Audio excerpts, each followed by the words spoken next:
ಅದೇ ರೀತಿ ನಮ್ಮ ಜನಗಳು ಅಂದ್ಕೊಂಡ್ರೆ ಇನ್ಮೇಲೆ ರಕ್ಷಿತಾ ಉಡುಪಿಲಿ ದನಗಳ ಫಾರ್ಮ್ ಮಾಡ್ತಾಳೆ, ಅಂದರೆ ದನಗಳನ್ನ ಸಾಕ್ತಾಳೆ ಇನ್ಮೇಲೆ ಅಂತ ಅವಳ ಮೇಲೆ ಸಿಕ್ಕಾಪಟ್ಟೆ ಎಲ್ಲ ಒಂಥರ ಒಂದು ರೇಂಜಿಗಳನ್ನ ಮೇಲಕ್ಕೆ ಎತ್ತಿಬಿಟ್ರು ಅಂತಲೇ ಹೇಳ್ಬೋದು.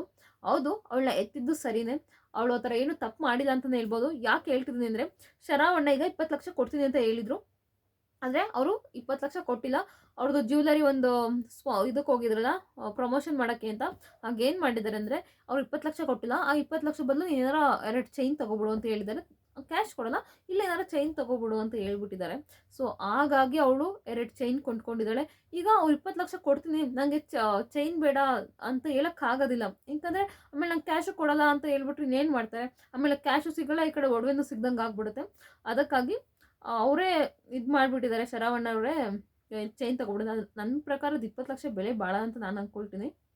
ಅದು 20 ಲಕ್ಷ ದೇವರನಿಗೂ ಬೆಲೆ ಬೀಳಲ್ಲ. ಬಟ್ ಓಕೆ, ಕೊಟ್ಟಿದ್ದಾರೆ, ಈಗ ಬೇಡ ಅನ್ನೋಕ್ಕೂ ಆಗಲ್ಲ. ಈಗ ಏನು ಹಿಂದಿರಿಕೊಂಡು ಹೇಳೋಕ್ಕಲ್ಲ, ಆಮೇಲೆ ಅದನ್ನು ಈಸ್ಕೊಬಿಟ್ರೆ ಕಷ್ಟ ಆಗುತ್ತೆ. ಹೋಗ್ಲಿ ಬಿಡಿ, 20 ಲಕ್ಷ ಬೆಲೆ ಬಾಳಲಿಲ್ಲ ಅಂದ್ರೆ ಏನು, ಅಷ್ಟೆಲ್ಲ ಕೊಟ್ಟಿದ್ದಾರಲ್ಲ, ಅದು ಖುಷಿ ಪಡೋಣ ಅಷ್ಟೇ.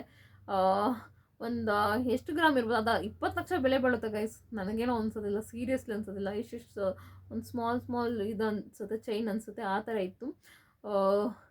20 ಲಕ್ಷ ಒಂಚೂರು ಕ್ಯಾಶ್ ಯಾರ ಕೊಟ್ಟಿದ್ರು ಹೋಗ, ಒಂದು 10 ಲಕ್ಷಕ್ಕೆ ಒಡವೆ ಕೊಟ್ಟು ಒಂದು 10 ಲಕ್ಷ ಕ್ಯಾಶ್ ಕೊಟ್ಬಿಟ್ಟಿದ್ರು ಪಾಪ, ಅವಳು ಏನೊಂದು ಕಾರು ಯೂಸ್ ಮಾಡ್ಕೋತಿಲ್ಲ. ಬಟ್ ಏನೋ ಮಾಡೋಕ್ಕಾಗಲ್ಲ, ದೊಡ್ಡವರು ಅವರು ಏನೇ ಕೊಟ್ಟರು ಈಸ್ಕೋಬೇಕಾಗುತ್ತೆ. ನಂಗೆ ಅದು ಬೇಡ, ನನಗೆ ಇದೇ ಕ್ಯಾಶೇ ಬೇಕು ಅಂತ ಹೇಳೋಕ್ಕಾಗೋದಿಲ್ಲ. ಅವ್ರು ಒಂದು ಸ್ಪಾನ್ಸರ್ ಆಗಿ ಅವರು ಒಪ್ಕೊಂಡಿದ್ರು 20 ಲಕ್ಷ ಕೊಡ್ತೀನಿ ಅಂತ, ಬಟ್ ಕೊಟ್ಟಿಲ್ಲ, ಒಡವೆ ಕೊಟ್ಟಿದ್ದಾರೆ. ಹೋಗ್ಲಿ ಬಿಡಿ, ಏನೋ ಹೇಳೋಕ್ಕಾಗಲ್ಲ. ತುಂಬ ಜನ ಹೇಳ್ತಿದ್ದಾರೆ ಫಾರ್ಮ್ ಮಾಡಿಬಿಡ್ತೀನಿ ಅಂತ ಹೇಳ್ತಿಲ್ಲ, ಹಸಿನ ಫಾರ್ಮು. ಈಗ ನೋಡಿದ್ರೆ ಒಡವೆ ತಗೊಬಿಟ್ಟಿದ್ದಾಳೆ ಅಂತ. ಅವಳಿಗೆ ಒಡವೆ ತಗೊಳ್ಳೋ ಆಸೆ ಇರಲಿಲ್ಲ. ಅವರಲ್ಲಿ ಹೇಳಿದ್ದಾರೆ ಕ್ಯಾಶ್ ಕೊಡ್ತೀನಿ ಅಂತ ಹೇಳಿದವರು ಕೂಡ, ಈಗ ನೀನು ಇಲ್ಲೇ ಒಡವೆ ತಗೊಬಿಡು ಅಂತ ಹೇಳಿದ್ದ ಕಾರಣ ಅವಳು ಕ್ಯಾಶ್ ತಗೊಂಡು ಬಂದಿದ್ದಾಳೆ, ಒಡವೆ ತಗೊಂಡು ಬಂದಿದ್ದಾಳೆ ಅಂತಲೇ ಹೇಳ್ಬೋದು. ಇದ್ರ ಬಗ್ಗೆ ನಿಮ್ಮ ಅನಿಸಿಕೆ ಏನು ಅಂತ ದಯವಿಟ್ಟು ಕಮೆಂಟ್ ಬಾಕ್ಸಲ್ಲಿ ಕಮೆಂಟ್ ಮಾಡಿ. ರಕ್ಷಿತಾ ಯಾವ್ದಾರ ಸೀರಿಯಲಲ್ಲಿ ಅಥವಾ ಒಂದು ಶೋಲಿ ಕಾಣಿಸ್ಕೋಬೇಕಂದ್ರೆ, ಈಗ ತುಂಬ ಶೋಗಳು ಬರ್ತವೆ ನೋಡಿ, ಜಿ ಕನ್ನಡ ಇರ್ಬೋದು, ಕಲರ್ಸ್ ಕನ್ನಡ ಇರ್ಬೋದು, ತುಂಬ ಶೋಗಳು ಬರ್ತವೆ. ಆ ಯಾವ ಶೋಗಳಲ್ಲಿ ರಕ್ಷಿತಾ ಕಾಣಿಸ್ಕೋಬೇಕು ಅಂತ ದಯವಿಟ್ಟು ಕಮೆಂಟ್ ಬಾಕ್ಸಲ್ಲಿ ಕಮೆಂಟ್ ಮಾಡಿ. ಪೂರ್ತಿ ವಿಡಿಯೋ ನೋಡಿದ್ದಕ್ಕಾಗಿ ಧನ್ಯವಾದಗಳು. Thank you so much.